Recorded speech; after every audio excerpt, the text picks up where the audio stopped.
Welcome to the Unleashed Life, a financial empowerment and lifestyle podcast. I'm your host, Dr. Renée Baker. After nearly 3 decades in corporate America, I took a leap of faith to pursue full-time entrepreneurship, realizing that while we can always get another title, we don't get another chance to create the life we truly desire. In each episode, we'll explore what it truly means to live unleashed, going beyond traditional finance advice to help you break free from financial constraints and societal expectations, cultivate a mindset of abundance and possibility, align your financial decisions with your personal values and lifestyle goals, and embrace authenticity in both your career and personal life. Whether you are seeking financial wisdom, entrepreneurial insights, or inspiration to live boldly, you're in the right place. Redefine success on your terms and join a community of women who refuse to dim their light. It is time to live the unleashed life. Welcome to the Unleashed Life podcast. I'm your host, Dr. Renée Baker, and each week we empower you to break free, redefine success, and live your life unapologetically. Today, I am thrilled to welcome Cedric Nash, known as the Millionaire Mentor. Cedric is an award-winning entrepreneur, an investor, a wealth coach where he does the Black Wealth Growth Challenge, an author of the book, Why Should White Guys Have All the Wealth? And the Millionaire Money Moves Supplemental Investment Guide. From starting his journey with Millionaire mentors in college to founding Oakland Consulting Company, a company with over $90 million in revenue, Cedric has built a legacy of wealth, entrepreneurship, and giving back. Through his Black Wealth Summit and Black Wealth Growth Challenge, Cedric is passionately committed to empowering African Americans to achieve financial independence and beyond. So today we'll dive into his journey, the principles behind his Millionaire Money Moves framework, the importance of lofty financial goals, and why every person, regardless of background, can build generational wealth. So lace up, strap in, and get ready for an inspiring conversation that might just change how you think about money, mindset, and your future. Whoa. Welcome. Who's that guy?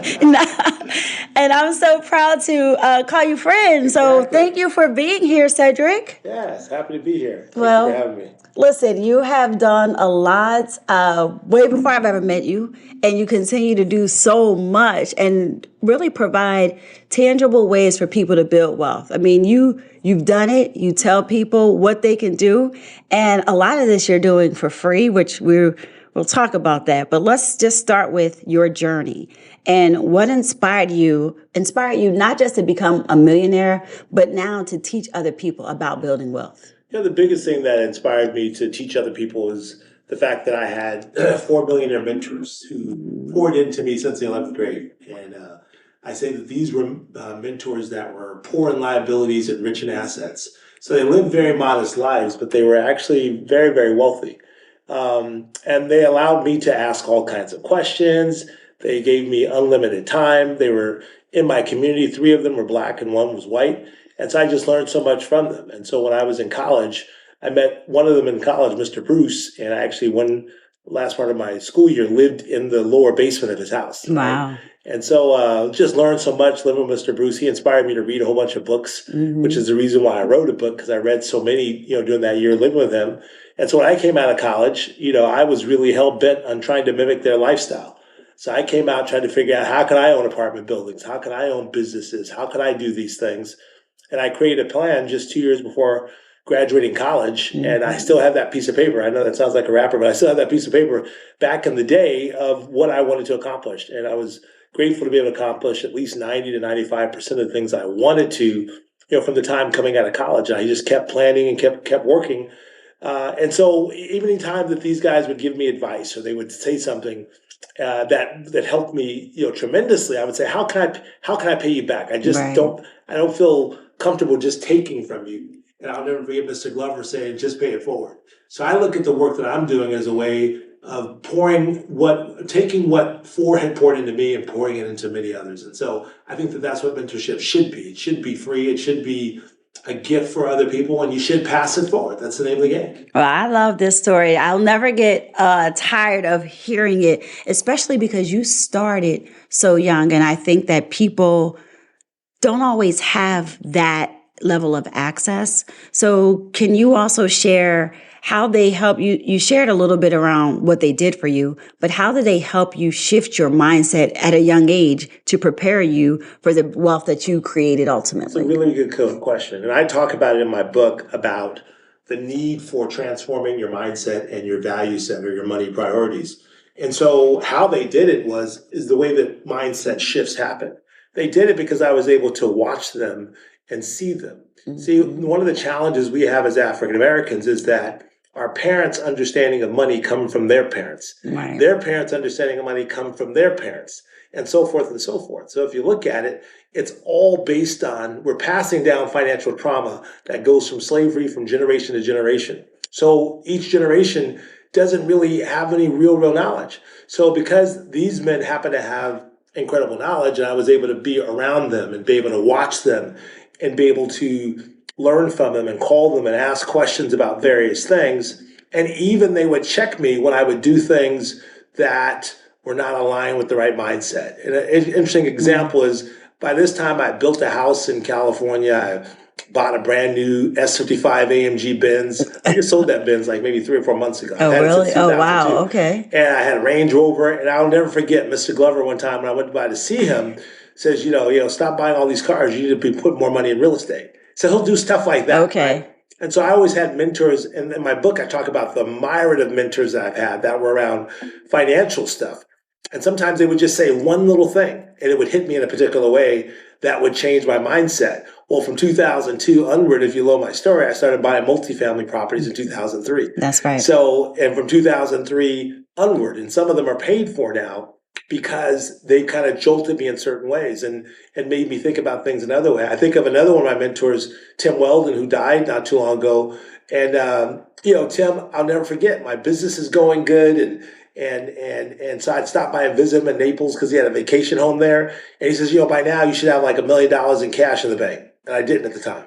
So I was like, oh, shoot. You follow me? Yeah. And so then I said, okay, I need to basically start saving more money. That's right. Because I was winning government contracts, but I was investing in other things that I wasn't really stacking my cash. Right. So those little things continue to challenge. And then the last thing Tim told me that I remember, because he died not too long ago, unexpectedly, or he died basically. He had Parkinson's, but he was a health buff. So it was just health buff. It's hard to realize him getting ill that way. And so I said, Tim, how much money do you think it takes to retire? Right? I'm thinking he's going to say like, oh, you could do it for $4 or $5 million, right? He comes back, he says, well, when I did it, I had 15 million cash. I was like, oh, shoot. Step your game up. Exactly. So every single time they would do things that would cause me to work harder, to basically save more, to invest more. And it's that kind of influence that they had. And that's what mentors do. And that's what the positive mentors and influence does and can have on people. But see, the difference is, as a mentee, you actually listened. Exactly. So let's talk about your mindset, because oftentimes people have mentors in their lives. Mm-hmm. There are people that are telling them things, but if it doesn't align with what they want to do, then they will discount the advice and they don't pay attention to this journey as you did. Yeah. What's different about you, Cedric? That's really, really interesting that you say that, because I do recognize that. Mm-hmm. And I do recognize that I listen to my mentors. That's I even right. talk to my kids in that way, that every piece of advice my dad gave, who was moderately successful too, I listened, right? Because I knew that, my parents cared more about me than anyone, and they would never steer me wrong. So I've got to try to listen and do what they recommend. And so that is an important point. A lot of people want the advice, they want the mentorship, but they don't want to do the work. They don't want to do the work. Yeah, and that is a mindset thing. And it's interesting. I talk in my book specifically about this, about when your mentors give you a piece of advice, a lot of times you're going to think like, oh, you're just an OG. It's like, you're behind the times. They don't do things that way. Mm-hmm. You're not going to want to listen to them. But what I urge them to do is to listen to them, is to give it a try. Because you just never know. You never know. And so the whole point is that behind that story is Tim basically told me one day, he says, hey, you should consider government contracting. I have my own business. I was doing about $5 million in revenue, thinking I was doing pretty good. And Tim was like, you should try government contracting. I was like, oh, Tim, they pay too slow and, it's a lot of red tape and There's a stuff lot like of red that. tape, yes. But one day I listened to him. Well, years later, I got up to 90 million in revenue doing federal government contracting because I listened to him. Right. So a lot of times we bring our own understanding, our own sense of what we think we know, but we don't listen to the people who've done it before. And so that's how he made his money, doing government contracting work. And so I'm glad I listened to him. And so I urge people that when your mentor tells you something, give it a try. Even if you don't think that it makes sense, even if you don't think that it'll work, at least give it a try. You might be surprised. Yeah, and especially if they've done it before, it's tried and true. And we know that there are things that people have done well that will not change despite what technology brings. So if anything, the fact that you listened, you are an example of what my mother always says, a hard head makes a soft behind, but you don't have to do all of that because you listened. And I think if you have a mentor, the reciprocal is if they're investing their time, just do the thing. And even as I listen to people, I listen, but I don't ask everyone. I listen and I implement. Then I go back because people give you more if they see that you're actually doing what they suggest. I tell people that sometimes it's hard to get the mentor to take the call sometime because they're busy or whatever, but you always have to give them a progress report. You always have to give them some type of report that says, hey, I did what you said. Hey, it worked out. Hey, I appreciate that advice, or this is how I'm doing. They love to, they don't need money for their advice. What their reward is the fact that you listened, that you succeeded, and that they had a hand in it. Yeah, and you can help pay it forward as your mentors shared with you. So you listen, you had these millionaire mentors at a very young age. You go on, you start Oakland Consulting. You've done some things before that, but you go. We're going to jump to your entrepreneurship. You built this business with 90 million in revenue. Why did you become an entrepreneur? Let's talk about that. I think I've always had it in my blood. And I have these debates with people, and they say often that I think that, entrepreneurs are born.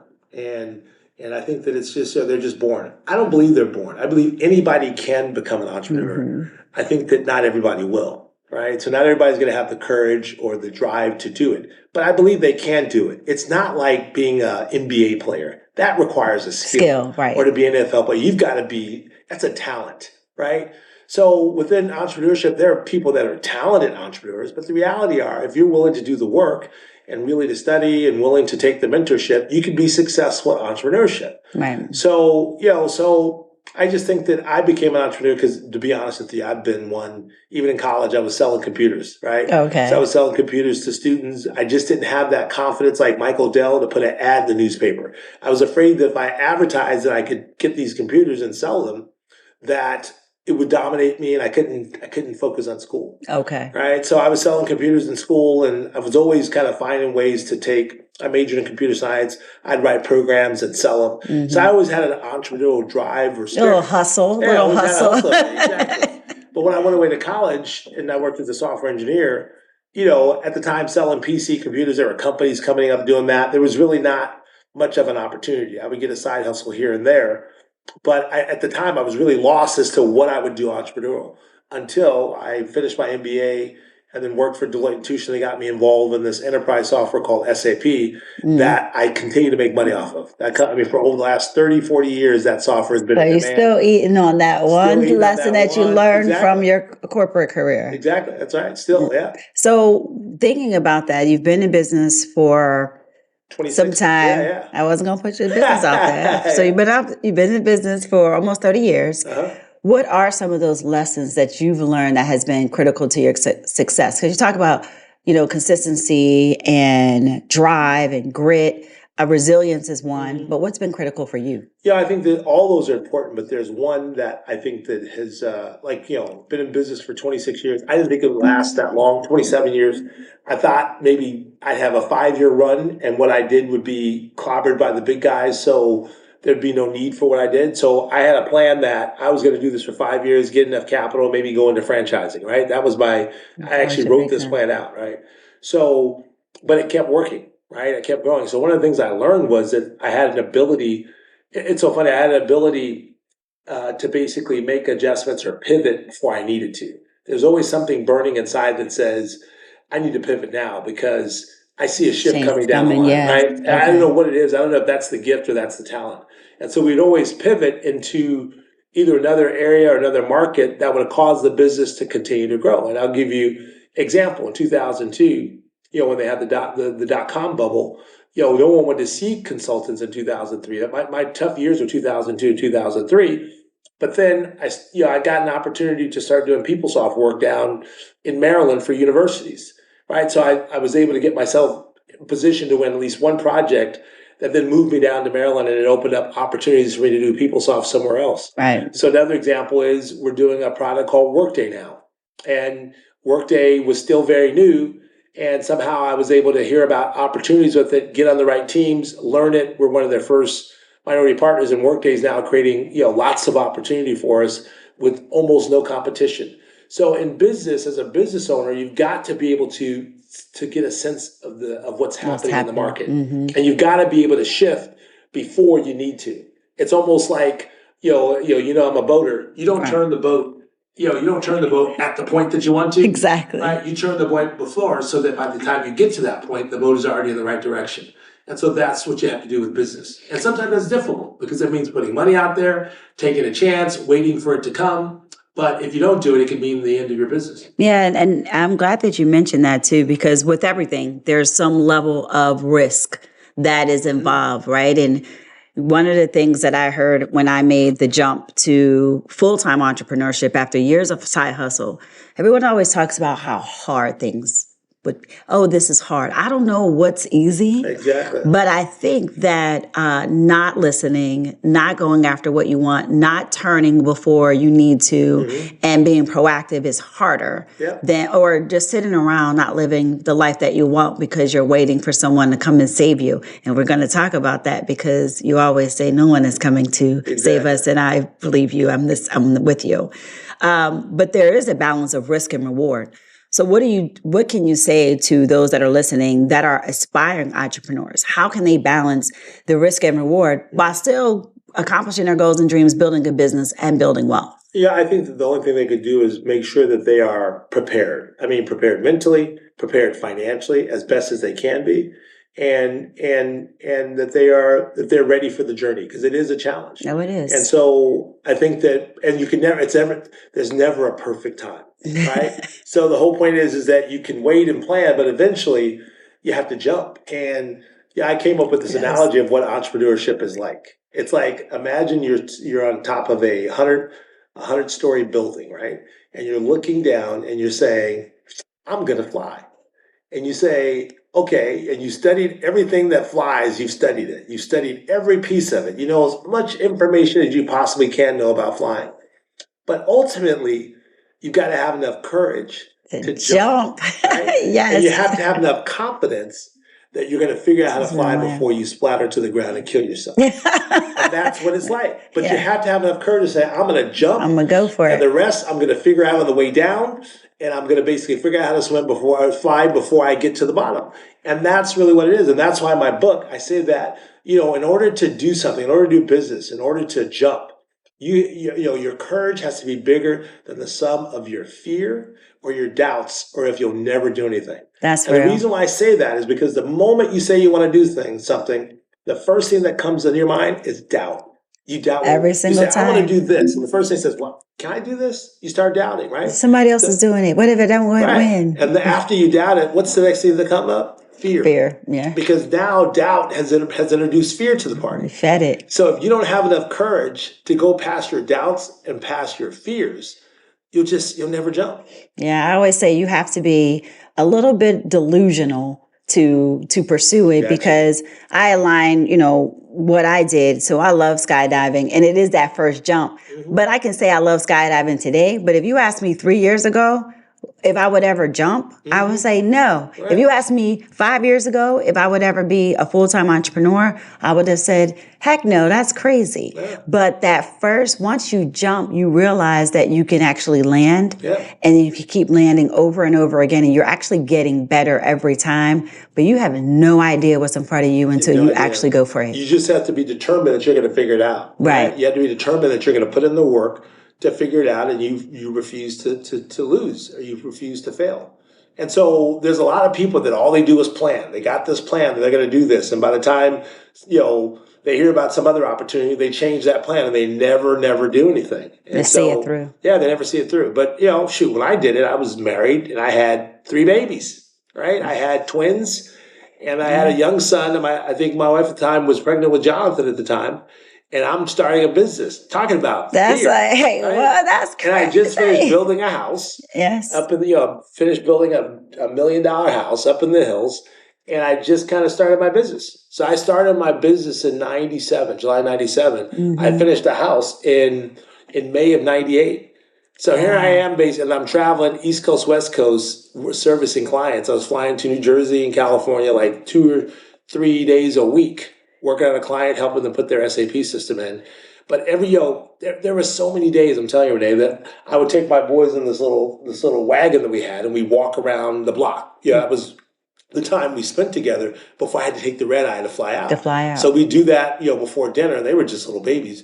But the interesting thing about it, I just remember the fear inside of me. I'm sitting here living next to doctors and lawyers and CFOs and all these people. And here I am, a little black entrepreneur, starting a business in this beautiful house that I built from the ground. Me and my dad built it from the ground up. That's amazing.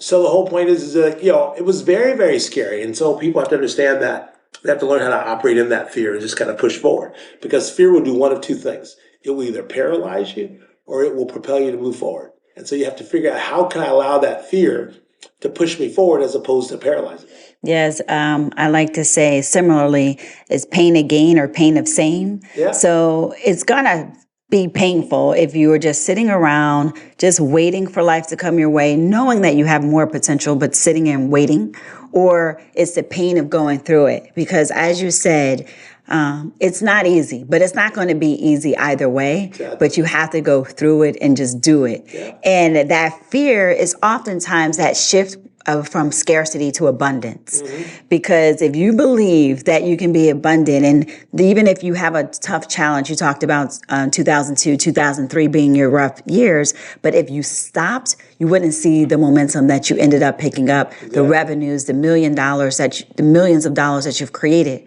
So how do you help someone shift that mindset from scarcity to abundance, especially if they have limited resources, because everyone doesn't have access right away. They have to build it. Well, the first thing, they got to change who they hang out with. Yes. Right? If you want to soar like eagles, you can't hang with turkeys, right? Right. So the whole point is that when they're hanging out with people who are naysayers, and sometimes they're haters, sometimes they don't want to hear your dreams. Right? I've had those friends. Yes. Right? I got a lot of Same. those friends, right?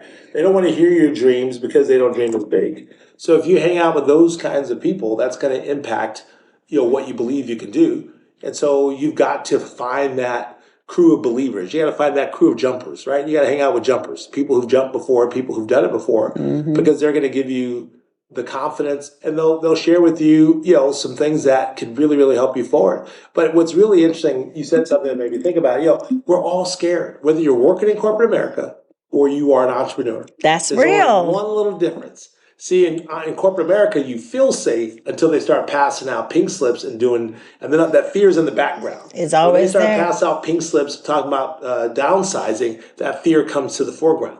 The difference is with entrepreneurs, the fear is always in the foreground. We always know where the edge of the cliff is. That's right. So we do everything possible not to Just go to go over the cliff. Right? We do everything possible to live another But we're day. still afraid. We're all still dealing with that fear. It's just a matter of how you manage it. How you manage it. And what are you going to guide that fear towards? Because it's going to be there. Do you just want to sit in it like a piece of concrete just weighing you down? Or do you want to use it to drive you? People like us to drive. Yeah, that's right. We don't sleep. I get on my computer. We got to go. I got to do something to get that out of you. Yes. That's when I started, I would get nervous because leaving corporate after as long as I was in corporate, almost 30 years, leaving corporate, and I'm surrounded by a bunch of doers. So I friends like you and so many others that have been jumping and jumping and jumping. And when I got nervous, I would just go to the gym. I would just keep going to the gym. So I got strong, got thin, and I kind of worked through this anxiety. But it is scary. But like you said, you just have to decide if you want the pain of doing it or the pain of being stuck. And we only get this one life. So just go for it. Yeah. What's the worst that can happen? Sure, you can splat, but if it's your time, it's your time. In the words of John C. Maxwell, he says you'll never lose. He says you'll either win or you'll learn. Yeah. Right. So the whole point is that it's part of the process. It's got to fail forward. So let's talk about this failing forward, because you didn't necessarily fail forward. I mean, I'm sure you've had a lot of lessons along the way, but you have continued to grow, to build, to learn, and to evolve. And then one day, I remember this conversation. One day you decided that you were going to take this information that you learned and you were going to create a summit. And you did it at the craziest time. This was 2020, Cedric. Everything shut down. I remember these phone calls. And you decided that you were going to create the Black Wealth Summit. And you called some of your crazy friends like me, because I'm crazy. And I'm like, go and be crazy. Do the wild thing. So let's talk about that. What inspired you, for the folks that don't know, to create the Black Wealth Summit? It's like when I created the Black Wealth Summit, there'd been a lot of people out there talking about teaching people about finances and wealth. And I thought there was a lot of people that were not necessarily super credible about it. Right. They were just self-appointed experts because they were. And then a lot of people were buying these courses and they were getting into it. And I felt like there needed to be a organization that was very credible, that would not steer our people wrong, because we're often getting the wrong. People are often playing on our discord and our pain as it relates to what's happening within our community. And so I was like, there's got to be a group that doesn't do that. Right. And so that's what it was. And so you were the first person I called. I was like, okay, if Renee thinks I could do this, then I'm going to do this, right? Because I'm crazy. I'm like, go. Yes, it's a pandemic. Do it anyway. So it's just that the concept was to get the financial services firms to sponsor and to bring their advisors to teach the education, because they're certified, they're knowledgeable, and they have clients, and also give them exposure to African Americans that wanted to learn how to build wealth. In a real way, not just selling products, action. Exactly, real action. So that's kind of like how it came about. And then I called some friends and everybody agreed to participate, and then we ended up raising money. It was like at the time where they were giving the money. Yeah, you want $1 million, exactly. Those are the good old days. Money, and we pulled it together for 2 or 3 years. And so it's been like, we had 4 events. The first one was virtual. The other 3 were in person. And then we had this last event this last time, and people were crazy excited about it. They really enjoyed getting the knowledge. It was amazing to see. It's been amazing to see the impact that the Black Wealth Summit has had, seeing your vision come to life from an idea to execution and continue to grow. But what impact are you seeing? What do you see, Cedric? What I see through the Black Wealth Summit and our Black Wealth Growth Challenge, I see Black people learning how to build wealth. We talk about it. We talk about generational wealth, and we use it as if we understand it. But when they put it in sentences, it's very clear they don't clearly understand what it is. So through our Black Wealth Growth Challenge, where we mentor people, and we've done it in the past 3 years for free, we've mentored them over the 4 years, and we've given them the tools to measure their wealth growth. We're actually measuring it. That's right. So people actually have to document quarterly how their wealth has changed. What they're getting through this whole Black Wealth Growth Challenge, they're getting mindset shift. And it's amazing, because I knew that's what I was trying to get, but when you have them talk about it, and when you hear them talk, I say, wow, being a part of this has changed my mindset. They're giving me the words that says that it's working, right? Then the other part is that, because now they're starting to make decisions that are based on how is it going to impact their wealth. And so that's what's been very, very powerful. And then at the Black Wealth Summit, we had 3 people that we highlighted. One young brother started with a negative $18,000 in net worth, and he ended up at the end of the year at a positive $27,000. Wow. Another brother had like $500 something thousand in net worth, and he ended up at $652,000. And another sister had like 2.4 million in net worth, and she's at 2.8. Wow. So they're showing that and I didn't, poison the pill by telling them to basically say good things. Right. These are their own words, and these are their own results. So we're just hoping to expand that to across the country, because although people talked a lot about close the racial wealth gap, they didn't really mean it. Because if you mean it, you got to tell people, teach them how to accumulate assets. You got to teach them how to lower their liabilities. And if they don't do those two things, we're never going to close the racial wealth gap. Buying a house is just one piece of the entire formula. Right. It's about constantly building up your asset levels to where you can get over that $27,100, which is about where the median net worth of Black people are. Which is interesting, too. One, it's amazing that you have this Black Wealth Growth Challenge that you've been offering for years, every other week, for free, for now, not for long. I would think that people would have been knocking down the doors to be a part of this challenge, given your knowledge, given that you are who you say you are, you've done it, and we're not listening to much random people who talk about it. So how have you been getting people into the Black Wealth Growth Challenge, and what are you thinking about for the future? Well, everywhere I go to speak, I've been speaking across the whole country, churches and various places. I let people know about the Black Wealth Growth Challenge, and people say they want to be a part of it, and they sign up. Last year, I think we had about 160 people. We weren't expecting that many people. We didn't have the Zoom size capacity, but we quickly expanded it. We had 160 people that signed up. By the time we get to the end of the year, we have 80 people. And so that's on us. That's on us. That's on us. Because, to be honest with you, I know we're upset for the government. We have every right to, like I said, no one's coming to save us. And where we are financially is not our fault. Right. But it's our responsibility to fix it. And so if we have resources and people that are open to help us fix it, we have to lean forward. And that's on us. And the government will never close the racial wealth gap. All they can do is facilitate it by creating programs that potentially make it easier. And this administration won't do anything to help close the racial wealth gap. Absolutely not. And corporate America can't close the racial wealth gap. They can make it easier by fighting for equality and pay, knocking out some of the systemic barriers, creating opportunities for growth. They can do it. Will they do it? Who knows? Right? Nonprofits can't close the racial wealth gap. They can only educate and inspire and promote programs that help do it. We have to do it ourselves. And it's action. Even as much as I love talking about financial education, as much as I like sharing that information, it's the action. It is doing the real things. A budget is not going to change the racial wealth gap. No. You need to be in the investing. You need to be in the flow of money movement and money in motion. And that is a big challenge, because we have so many historical, systemic reasons that have gotten us here. However, as you said, what we're doing with it, with the tools and resources that we have available to us today, is on us. Yeah. What are some of the unique challenges that you're seeing in our Black community?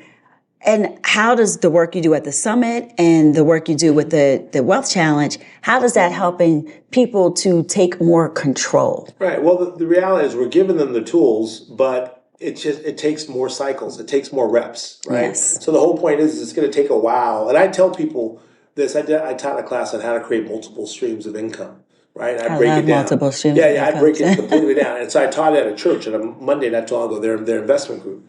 And what I was talking to them about, mindset, about how you change it and what are the stages of your mindset. This is stuff that I've actually written in the book. And so what happens is, I told them that changing your mindset is very slow. But the good news is you can build wealth while you're doing it. So making that full cycle, that full 180-degree turn, not 360, because 360 it's take you right back. Yeah, so like we're not doing that. 180-degree turn. Right. It takes time. It takes time. It takes me time to kind of get there and to get, So the whole point is, let's get the process started. And then let's get you building wealth at the same time. And so what happens with the Black Wealth Growth Challenge is that as they're building up their assets, as they're coming to the sessions and they're learning from the various speakers that I have, their mindset's changing. And as they are participating with a group of like-minded people that say they want the same thing, their mindset shifts. And it's just a process that happens over time. Right. And my thing is that I'm just trying to ignite it to get it started, to show them where the tool, eventually they're going to do that on their own. And that's the important piece. It's not capital. The racial wealth gap issue is not capital, because we have 1.8, we're approaching 1.8 trillion in spending power. That's right. Right? If we can turn that $1.8 trillion in spending power to at least 25% investment power. That's right. Yes, I talk about that in my TED Talk. Yeah. Yes. If we do that, we can change it. We can do it within our own community. But the problem is, our issue is the mindset. The impact that slavery had on us was the impact to our mindset. Mm-hmm. If we can shift that, but the whole point is, you can't shift it by reading a book. You can't shift it because they're listening to this podcast. It takes mentorship to shift it. It takes mentorship and time, and action, to shift it. And that's why it's so hard. Right. And that's why it's so slow. So whatever the government does or corporate America does, they can do all of that. Nothing will change unless you can shift the mindset to the point where you're ready to take action and to be consistent with it. Can be consistent. And because we have received these messages around money that have informed our mindset today for generations, it has come down. People only know what they knew. Mm-hmm. So now for us to the next generation, like you talk about your sons, I talk about my daughters, they have very different conversations around money because we had a different awareness about it, very different from our parents. At least I'll say different from mine.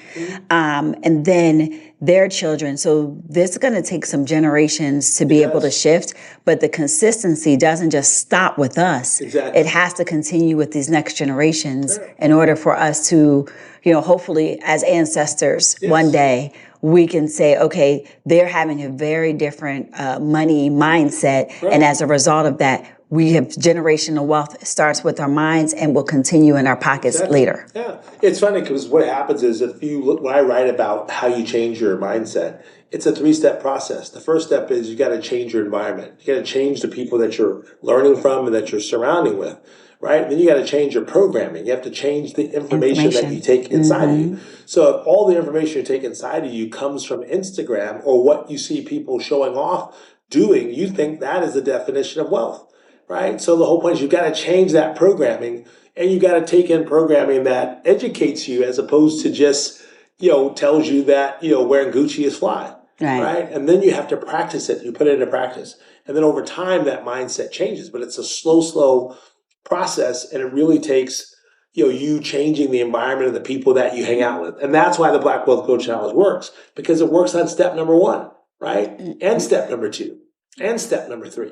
Because first of all, now they're hanging around with a group of people that want to build wealth. That's right. I can't tell you how many times people say, well, I try to bring my girlfriend, or I try to get my family, and they just don't want to come. Okay. You got to leave them behind. You got to leave them behind. Exactly. And so, but now they're around a group of like-minded people that really want to do something. Now they're taking in programming from financial advisors that come through. I've had you come through, from my estate planners that come through, from my real estate folks that come through.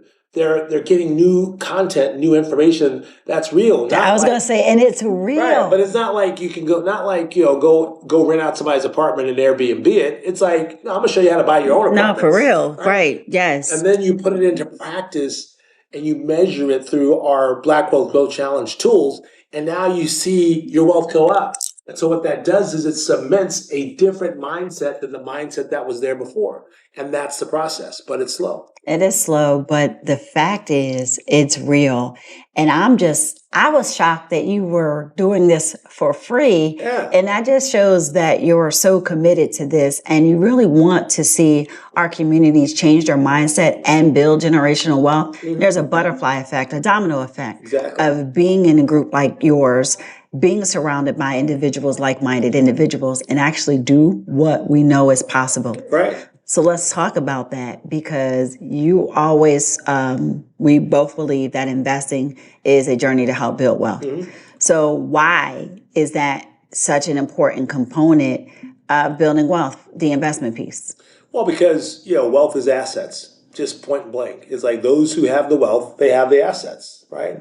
Those who have the wealth and the income have the assets. I tell people, if you look at the people who you give your money to, they own assets. So whether or not it's a person you buy clothes from, a person you pay rent to, a person who you pay for gas, It's like everybody. So if you want money to come your way, buy assets, and people will have to. It's the same. It's the same monopoly game. And so that's the key. And that's one of the things. That's the one thing that we as a community do that prevents us from building wealth. We don't accumulate assets. We don't stack them up. We stack up stuff that doesn't hold any value, right? And I don't want to ridicule people for that. That's just trauma speaking, right? So I see people on social media. I don't want to mention this one gentleman's name that's constantly talking about black people and our credit score and about how we don't own nothing, and that's supposed to be encouraging. It's like, teach us. Yes. Teach us how to do it. Because people don't know. They truly don't know always. So my books are designed to teach them exactly how to buy an apartment building, how to analyze it, how to know when you got a good deal or not a good deal, right? How to start a business, how to pick the right business. So I go into really more of the how-to, and a lot of other books, out there seem to be a lot about fluff. They talk around the subjects, but not specifically about how to do it. And that's what I like about your book. It's thick. It's a lot, but it's a lot of great information, and it's the action. This is something that is accessible to all of us. Exactly. Despite the systemic issues that got us here, it is in our control. It doesn't matter who is what, we have access now, and we have to use it and not stack only items that are depreciating and begin to accumulate true assets. Now, for someone who is getting started and, time is on your side. When time is on your side, you have the best opportunity. But if time is not on your side, what is the best thing that people need to know to just start? I love that. It's interesting because every time I go speaking, I basically talk about time. And I tell them that if you're 22 and you put this much money away, you'd have this. If you're 32, you'd have this. If you're 42, if you're 52, I say if you're 62, you might as well not start. But you got to buy that next book, which is How to Become a Millionaire starting at 50, right? Good. Well, good. Yeah, because, I always say to people, I also think that people's number is different, right? And what it takes to make them comfortable is very different. But I just want everybody to start. And like, if you start at 62, at least you start. But the whole point is I tell them that that's another book there, right? You got to write this book. It's I'm going to tease you about it. It's never too late. How to Become a Millionaire. Good. Yes, listen, I'm clapping. So the whole point is, and the reason why is because everywhere I kept speaking, people kept asking me, is it too late? When I'm signing books, they're asking me, is it too late? But the whole point is that book is going to be in memory of my grandfather, who kind of created the image. My grandfather in New York, my grandmother died. It was her house, and they were married. And she left the house to him, and she left her cash to her grandkids, me and my brother and my sister. So he had the house, but then as he got up in age, he took a reverse mortgage out of it. And so by the time that he was about to die, the house had a big mortgage on it, but it was only worth a certain amount of number. So I couldn't let that house go. So I ended up buying the house under the reverse mortgage laws, which I could buy for 95% of its value. But when I think about, and I would look out for him, I'd make sure he had money, he had food, he had stuff going on. But when I think about how he was able to retire, he had a little Social Security, and he had a multi-family property. He had a duplex that he was living in. And he made an illegal apartment down there. So he had one tenant paying him, he had two tenants paying him rent. And that money, since he didn't pay his mortgage, because there was no mortgage before he had the reverse mortgage, but he wasn't paying a reverse mortgage, he was able to live off that money. Okay. Right? He was able to retire with dignity with just at least that. So that kind of turned the light bulb on me for people who are starting at 50. Yes. I'm given the sequence of my next book. There's three things. First is real estate. The other one is, not first, well, real estate's the third thing. The second thing is freelancing. Or is entrepreneurship. And the first thing is freelancing. The whole point is you got 60 years or 50 years of some type of experience. Yes, something. So go out there and leverage that expertise and try to make money off that expertise as a freelancer, which will make more money than if you were an employer.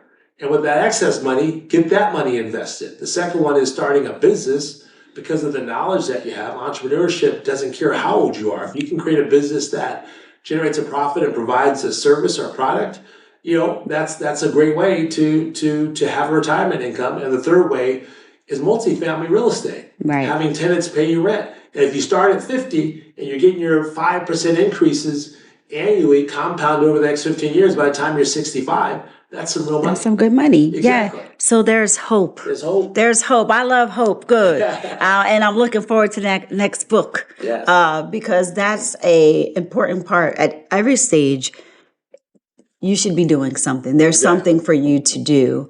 And I was going to ask you how you talk about how wealth building, that framework, having real estate, private equity is also something that you talk about. But do you think real estate is for everyone to invest in some It's way? funny. I believe that real estate is, and there's different ways to invest in That's real right. estate, right? Yes. There are some ways that are active. It requires you to go get the tenants, you to do the evictions.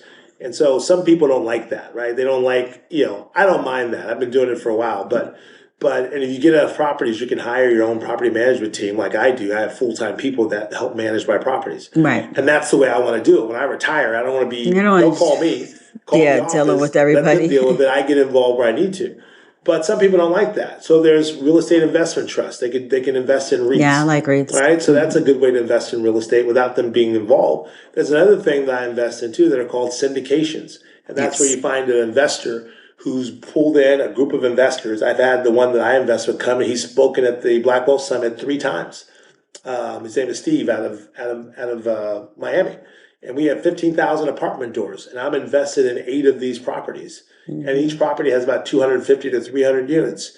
So he gives you a preferred return of like 6 or 7% on the front end. And when they sell it 5 to 7 years later, you get the other annualized 6 or 7%. So you're getting up 14 to sometimes you're getting even 20% of your money annually over 5 years. So you're doubling your money like 5 to 7 years. So he's got people that have $14 million invested with him. Right. And each investment's a minimum of $100,000 per investment.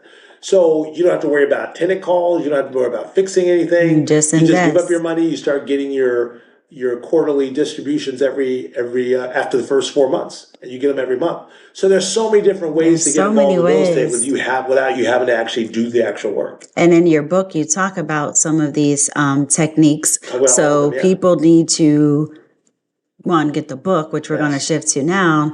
It's very relevant and it's very actionable, and they're true and time tested.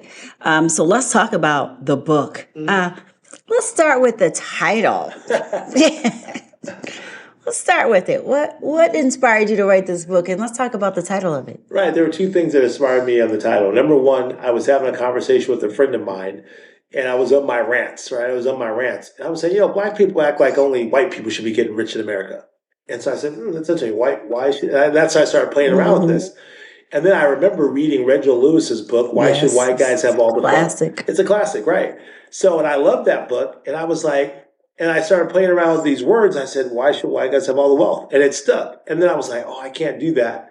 I mean, that's just like trying to sing the national anthem behind Whitney Houston, right? Some things you just don't touch. Right. So, but I said, that has to be the title. And then I went to my ghostwriter. He's a Jewish guy, Michael. I said, Michael, I think I'm going to go with this title.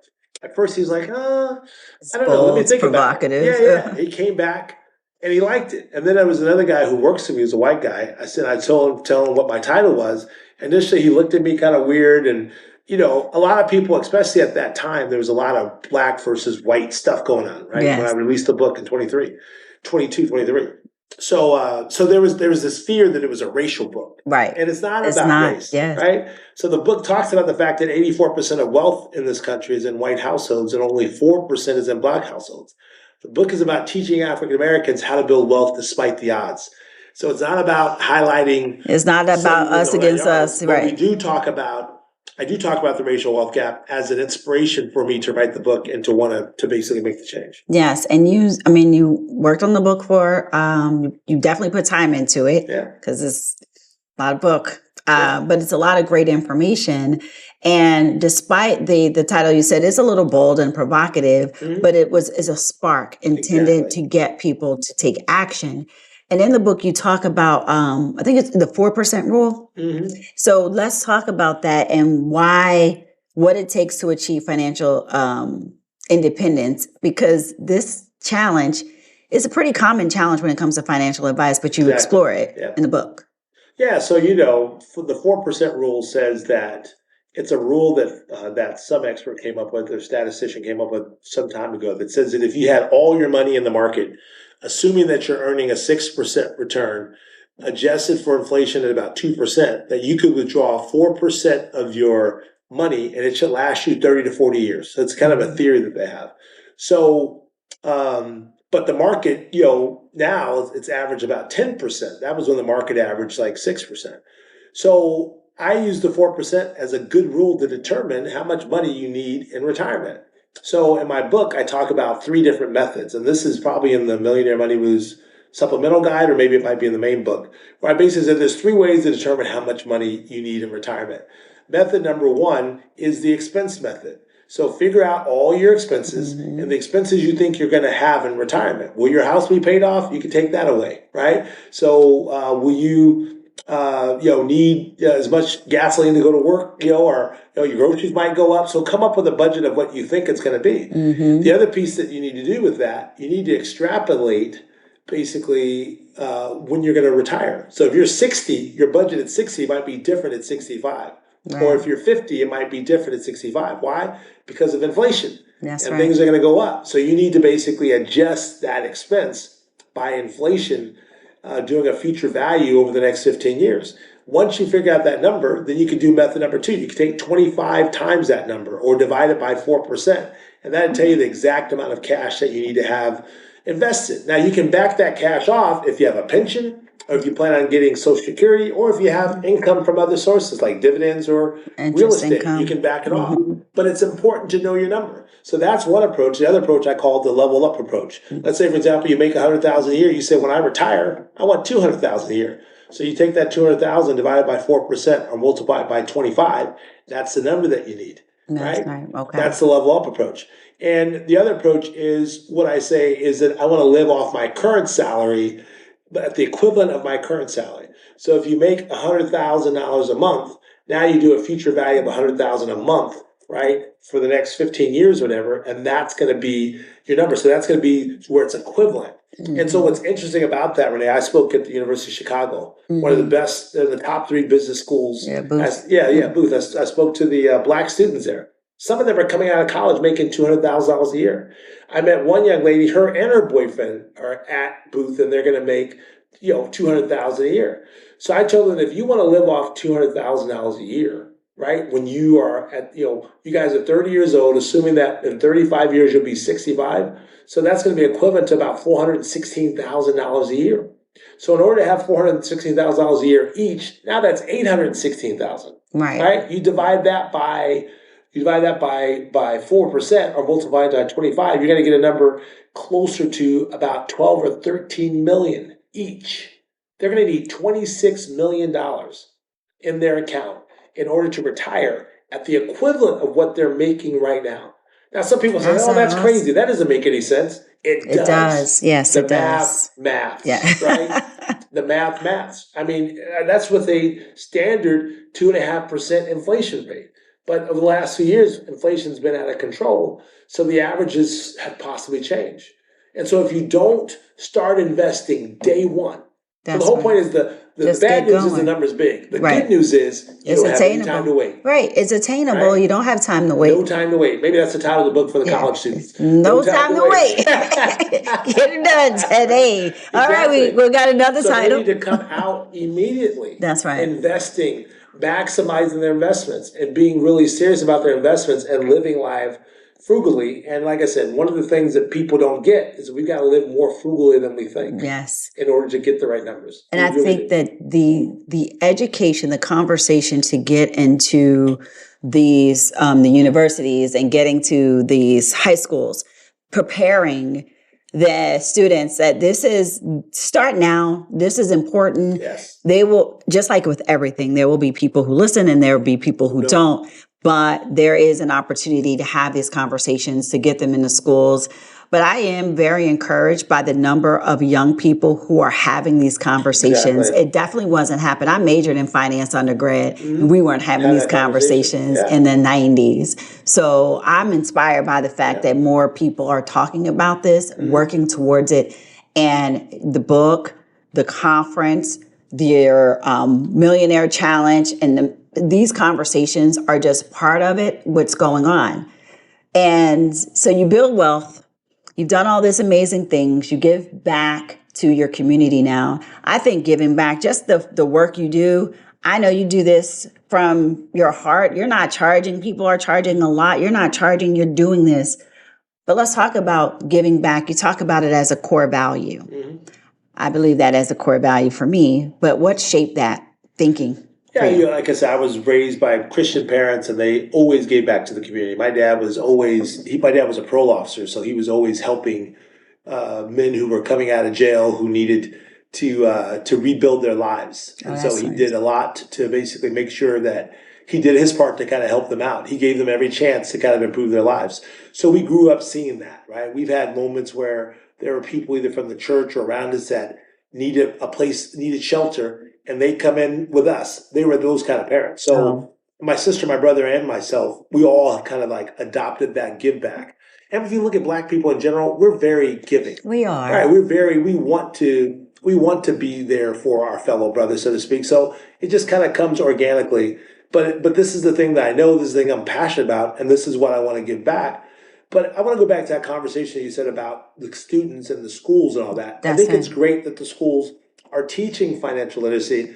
I wish they would teach wealth literacy. That's what I was going to say. That's the giving back too. Just the wealth literacy. There's a big difference from and we've had these conversations. I'm so past the generic conversations when it comes to financial education, but wealth sometimes as a word scares people. Yeah.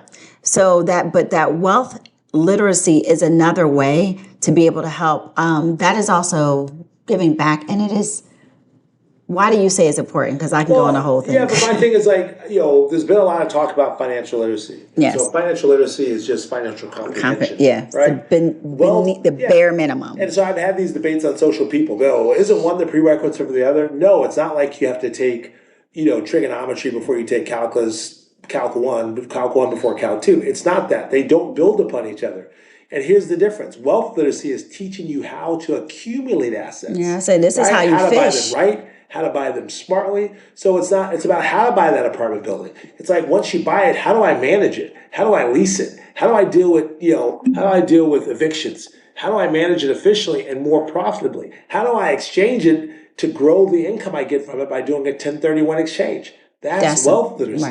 Right? Or how do I buy stocks? What stocks to buy? How do I do options trading? That's wealth literacy. Financial literacy is really about financial principles, which are nice to have. Yeah, that's important. There's a place for it. You're going to get that as you're learning wealth literacy. Yeah. I'm not saying one over the other. Right. I'm just saying they're a different set. And also, kids get tuned out for financial literacy because they just learn how to live on a budget. I mean, Dave Ramsey is Mr. Financial Literacy.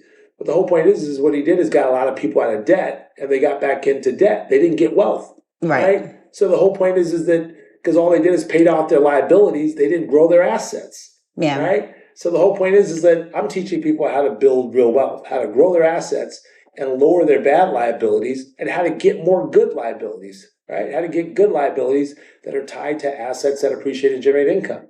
That's what wealth literacy is. Yeah, and I think that is such a good part of this conversation and the journey, because we can teach you you can teach yourself the financial education. And I'm a big proponent and advocate for economic empowerment overall, but it is about taking control of your financial future and building wealth and having a life on your own terms. Because sometimes too, when it comes to the wealth conversation and that philosophy around what it takes, they go back and forth between why is it financial literacy, versus wealth literacy. But I like your words around and the action behind wealth building, which is, even if people think wealth, they think these humongous, ginormous numbers. Exactly. But this is really about assets. This is about building legacy financially. Right. Yeah. Building something, because when you talk about generational wealth, people always think generational wealth is like Rockefeller kind of money or Carnegie wealth. And it's funny because Newsweek did an article that I did about how my grandmother created generational wealth while earning $200 a month. Because generational wealth is really just enough wealth to last one generation and to pass to the next, and for that next generation to grow it. The mindset and the education for them to grow it. So my grandmother, who left $10,000 to me, that I've turned into millions, right? That's right. It's $10,000 is generational wealth. Right. You get what I'm saying? So it's not about the amount. It's about the mindset. And the little bit of money that you pass to that next generation to grow it. And not taking it and running and wasting it on things. Exactly. So it doesn't have to be hundreds of millions of dollars or billions of dollars. It's not that. and Quincy Jones recently died, and the number was 71. I seen 71 million and 81 million he left each of his children. So, and while he was alive, he's also was teaching them how to build wealth. Exactly. So now he's left all of them 71 to 81 million, no matter what, it's a lot. Right. Now they have a mindset now to go and grow that. Now just think, if they spend it all, that was not generational wealth. That's right. If he gave them 81 million and they ended up broke, that's not generational wealth. That's not generational wealth. But he prepared them. It's the mindset and the education that is the other piece of it. It's to leave something for the next generation. To leave something for to grow it. Yes. Right? And to leave it for that next generation to continue to grow it. Yes. And I think that is the disconnect that people have when it comes to this conversation. We've seen wealth is thrown around now so much more than I know when we initially started these conversations years ago. But this is a mindset shift, and it is about leaving something tangible that you grow and pass on to the next generation. We're not wasting and blowing all the money for a generation. That's what we want to teach the next generation with legacy. A classic example is I have a class that I'm doing with this AI class called What is Wealth? And so when I go around, I do this class, I ask people to define wealth. And they give me examples of it, but they can't define it. So how do you define it? Wealth is assets. It's accumulation of assets that appreciate and generate income.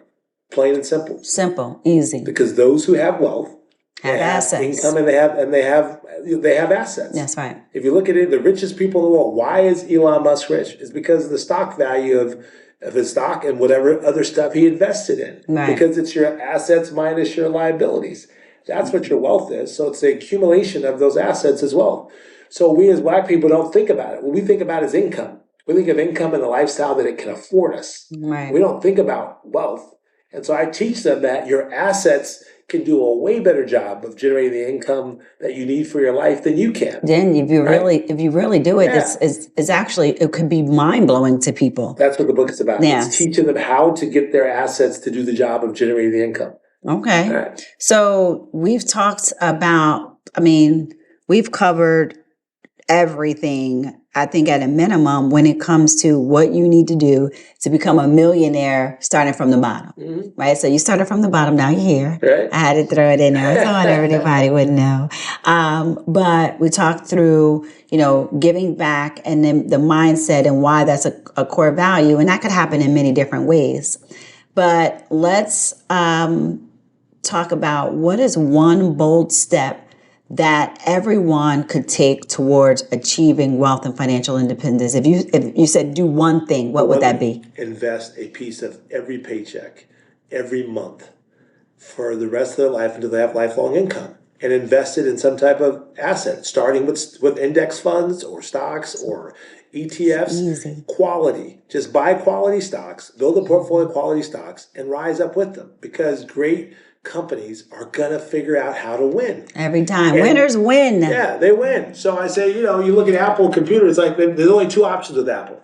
Either they're going to beat you or they're going to buy you, but they're not going to lose. Right. So when you go with top companies and quality companies, they'll be around for forever. And you can reap the benefits from the dividends, and you can ride up with them. So just keep buying them, dollar cost average, which means you keep buying a piece of it every single month for the rest of your life. And that's the minimal. Right. And I have a thing in my book called an investment ladder that kind of gives them a ladder of how you start with stocks, and then you go to single family, multifamily, entrepreneurship, all the way up to private equity. It gives you 7 levels of investments based on how you build up your capital. So the whole point is I give them a roadmap. It's like, now it's like, just go. What are we doing here? Yes. And what a time to do this. We are so fortunate, despite everything going on, how much opportunity we have. This is in all of our reach. People should be listening to this right now, inspired, ready to go get the book, ready to get the supplemental book, but basically taking action, making the investment. And it isn't not just an investment. It's an investment in yourself. It's an investment in your future. It's an investment in your legacy. Yeah. So Now I have some lightning round questions, some fun things. Did you want to mention something else? No, I was just go ahead. I was going to show this to you when we get a chance. So thinking about the ladder and what it takes, and if you buy the book, and if you have the book, where are we at? This is 243. What is it? 243?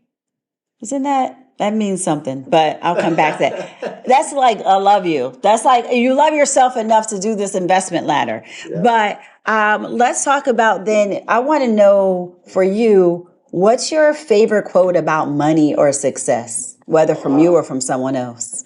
What's my favorite quote about money or success? I'd have to go back to the quote that my mom gave me, which is the first quote in the opening of the book. It says, if you can't manage a lot of money, you won't be able to manage a little bit of money. Wow. Okay. All right. So that's profound. That's profound. Okay. She's right. Your mother told you that. Yeah, okay. She told me that. Yeah. So one book other than your own that's changed your perspective on wealth.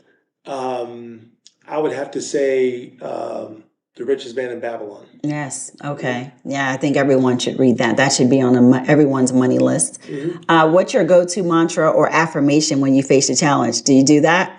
What's your woo? What's my woo? Yeah, like if you face a challenge, what do you say? Nigga, I ain't worried about it. I see that. Get it. Yes. Okay. That gets you going. Let's keep going. I love that. If you had to describe your journey in one word, what would it be? It would be resilience. Yes. And what's the one thing that you splurge on for you? Everything. Well, you built it. No, I mean, what do I splurge on? I don't, that's kind of hard to say. I mean, watches, cars. I'm going to say I think it's cars, but you got a little bling on today. Yeah. But I don't see a lot, but the thing is you have followed all of the rules. You have done all of the work. You have created wealth, and you've created a roadmap. So it's different when you do it. But I look at it. It's so funny. I'll never forget. I was driving up my Ferrari right here in Tampa. And the guy was like, he said something like, he was just kind of hackling me or something like this. Oh, you're wasting your money on that car. I said, I didn't pay for this. My investments did. So the whole point is that that's what I'm trying to get people to understand is that, if you build up your assets, you can ball hard for a lifetime, not just a season. And so a lot of people are taking their cash and they're balling hard on their cash. No, you ball hard on what your money makes, not your money. Yeah, don't let what your money takes. What your money makes, that's not your money.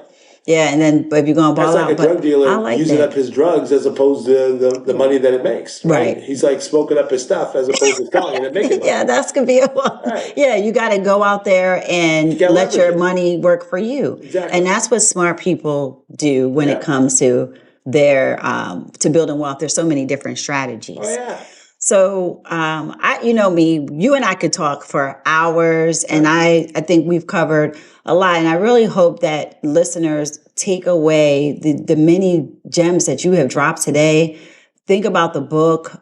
We just missed the Black Wealth Summit, but you'll be back. It was sold out this year. So I guess if people were thinking about it, they can see the recap, get a bigger venue. We're also going to do one in South Florida. I'm doing one with Ted Lucas. Ted Lucas is the founder of Slip and Slide Records. Mm-hmm. He's the one who founded Trick Daddy, Trina, Rick Ross, Plies. Yeah. He started all those guys. He's a good friend of mine. And we did a South Florida Black Wealth Summit. It was actually free last year. Oh, yeah. And the community came out, and it was amazing. So we're talking about doing it again in February. Okay. Yeah. So what else is next for you? So you have this coming up. Any other projects, events, or things that you're excited about? The Black Professional Network event in Miami next week, and just got a whole host of things that we're dibbling and dabbling in.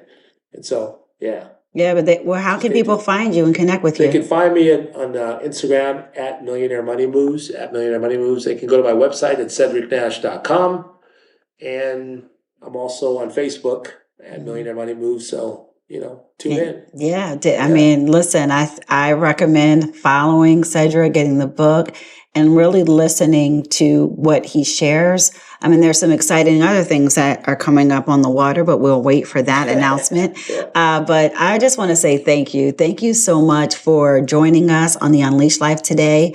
And before you leave, I have to know, what is living life unleashed mean to you personally? Oh, wow. What does it mean to me? Do I have to describe it, or does it one Okay, word? what is it? Whatever it Hey, is. if I'm sitting in my backyard with a cigar and a drink, listening to Afro beats on a nice sunny day, that's where Let's do it your way. That's right. I love it. Yes. So thank you so much, Cedric. I mean, this has really been, every time I talk to you, is very transformative, but I hope people listen to the invaluable insights that you have given us, the actions on building wealth and breaking down those barriers that so many people have that are holding them back from financial independence.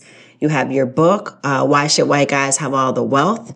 To the work that you're doing with the Black Wealth Summit and your Millionaire Growth Challenge. But I really I see your mission to inspire and empower those and make an impact.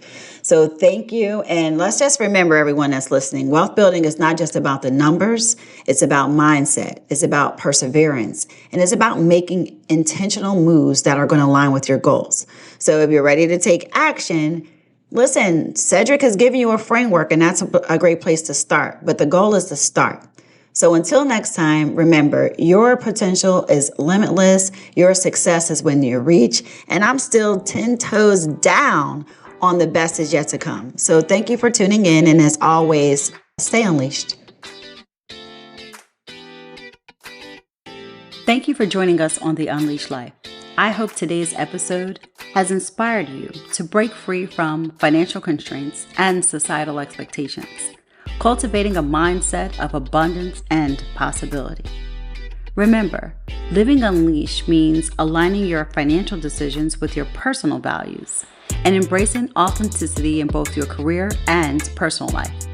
It's about progress, not perfection, as we journey towards financial empowerment and the lifestyle we truly deserve. If you found today's episode to be of value, please take a moment to rate and review this podcast. Your support helps us reach more women ready to unleash their potential.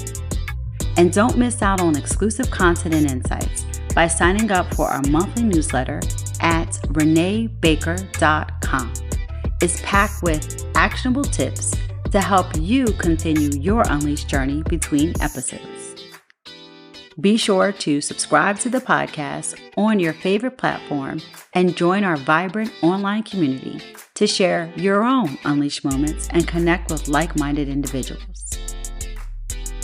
Until next time, keep breaking barriers, embrace your beautiful, authentic self, and live life unleashed.